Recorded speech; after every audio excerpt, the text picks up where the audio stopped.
नमस्कार जय जगन्नाथ शुभ सकाळ मु आपण मानक पई नेकी आसीची आज सकाळर 10टी ताजा खबर थेति पई वीडियो को शेष जाय देखंतु वीडियोटी भल लागिले लाइक कर देबे और चैनल नुआ थले सब्सक्राइब करी पाखरे थिबा बेल आइकन को ऑल ले सेट कर देबे।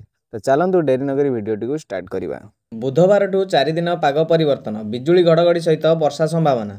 आसंता बुधवार ठारू राज्य में बिजुली घड़घड़ी सहित वर्षा हेबो। पश्चिमा वायु प्रवाह जोगु 4 दिन जाए वर्षा संभावना अछि। बुधवार मयूरभंज केन्दुझर भद्रक जाजपुर केन्द्रापड़ा देवगढ़ सुंदरगढ़ अनुगुल ढेंकानाल और बालेश्वर में घड़घड़ी सह वर्षा होई पारे। पाणीपाग विभाग एभली आकलन करिछि। 19 तारिख में स्वल्प वर्षा संभावना अछि। 20 तारिख में मयूरभंज केन्द्रापड़ा भद्रक जाजपुर देवगढ़ सुंदरगढ़ अनुगुल ढेंकानाल झारसुगुड़ा संबलपुर रायगड़ा गजपति गंजाम और बालेश्वर में स्वल्परू मध्यम धरणर वर्षा होई पारे। ए सबु जिला भितरु किछि स्थान रे बिजुली और घड़घड़ी सह वर्षा होई पारे। 21 तारिख में बालेश्वर भद्रक जाजपुर केन्द्रापड़ा कटक जगतसिंहपुर मयूरभंज केन्दुझर ढेंकानाल नयागढ़ खोर्धा पुरी गंजाम और गजपति में स्वल्परू मध्यम धरणर वर्षा संभावना अछि। 22 तारिख में भी वर्षिब। सुंदरगढ़ केन्दुझर मयूरभंज और बालेश्वर में हालुका वर्षा होई पारे। एनेई पाणीपाग विभाग एभली आकलन करिछि। परवर्ती खबर आरंभ हेबो सुभद्रा प्लस योजना। मुख्यमंत्री मोहन चरण माझी आज विधानसभा 2025-26 आर्थिक वर्ष पई राज्य बजेट उपस्थापन करिसेंती। एही बजेट रे महिला सशक्तिकरण उपरे विशेष गुरुत्व दिया जायछि। सरकारक लोकप्रिय सुभद्रा योजनार परिसर वृद्धि करबाकू घोषणा करा जायछि। एथि पई आरंभ हेबो सुभद्रा प्लस योजना। सुभद्रा प्लस योजना अधीन रे केतेक गुडिये योजना कार्यकारी करा जिवो। सेसु मध्ये रे रहिछि किशोरी सुभद्रा, सुभद्रा संचय, सुभद्रा सुरक्षा, सुभद्रा साक्षी, सुभद्रा यात्री, सुभद्रा संघ, कुह सुभद्रा,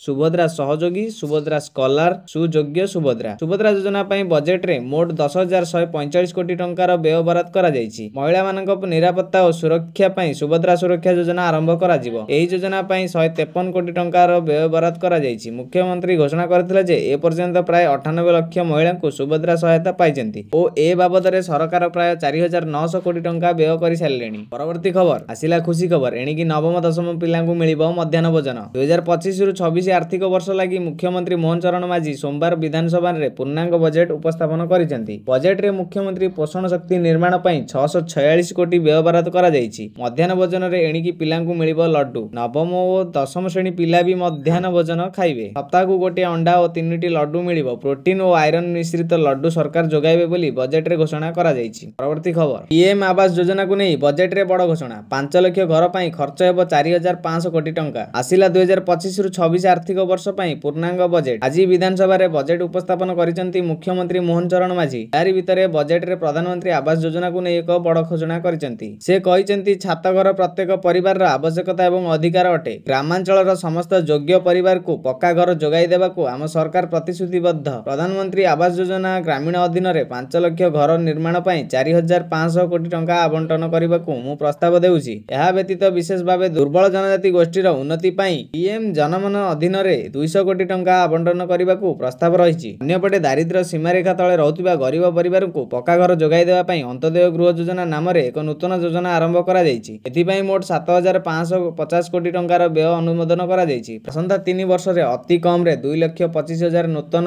कंक्रीट घर मंजूर करा जिवो। 2025-26 वर्ष रे 75,000 गृह निर्माण एवं हिताधिकारी को प्रोत्साहन प्रदान करबा पई 2,603 कोटी टंकार व्यय बराद प्रस्ताव हेउछि बोली कहिसेंती मुख्यमंत्री मोहन माझी। परवर्ती खबर पेंशन को नहीं बड़ घोषणा कले मुख्यमंत्री। 2025-26 आर्थिक वर्ष लगी मुख्यमंत्री मोहन चरण माझी सोमवार विधानसभा रे पूर्णांग बजेट उपस्थापन करिसेंती। मोट 2,90,000 कोटी टंकार बजेट उपस्थापन होईछि जाकी गत वर्ष तुलना रे 12% अधिक। बजेट रे मधुबाबू पेंशन योजना पई 5,370 कोटी टंका व्यय बराद करा जायछि। जातीय वयस्क और पीड़ितंक पई 2,181 कोटी। इंदिरा गांधी जातीय पेंशन योजना पई 1,016 कोटी। वयस्कंक पई गृह योजना रे 51 कोटी व्यय बराद होईछि। परवर्ती खबर बजेट रे 16टी नुआ योजना घोषणा कले मुख्यमंत्री। जानतु कौन कौन आउ केउ माने पाइबे लाभ। 2025-26 आर्थिक वर्ष लगी मुख्यमंत्री मोहन चरण माझी सोमवार विधानसभा रे पूर्णांग बजेट उपस्थापन करिसेंती। एथर बजेट रे 16टी नुआ योजना मुख्यमंत्री घोषणा करिसेंती। सेही गुडी कहला 1 अंत्योदय गृह योजना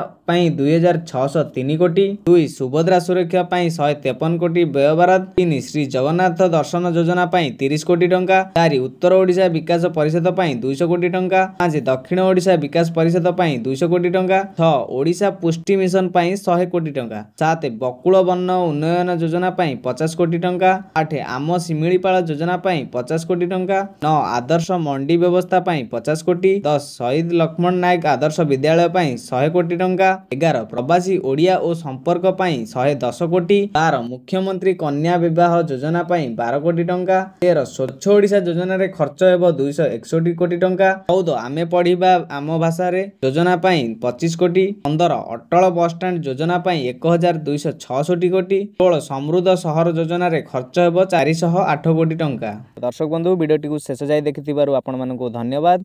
वीडियोटी भल लागिथिले गोटे लाइक कर दियंतु, चैनल रे नुआ थिले सब्सक्राइब करी पाखर थिबा बेल आइकन को ऑल ले सेट कर दियंतु।